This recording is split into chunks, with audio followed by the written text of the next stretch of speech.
Hi friends, మేమైతే అరుణాచలం అయితే start అయ్యాము. నైట్ 10 గంటలకి ఇక్కడ స్టార్ట్ అయ్యాము. అక్కడికి వెళ్ళేకి నైట్ 2 అయింది. 2లో మేము గిరి ప్రదర్శన అయితే చేయలేదు. డైరెక్ట్ మేము దర్శనానికి అయితే వెళ్ళాము.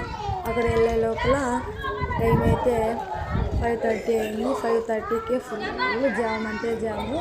పక్కన మా పాపలు అయితే ఆడుకుంటున్నారు. డిస్టర్బెన్స్ అయితే అక్కడ వెళ్ళాము.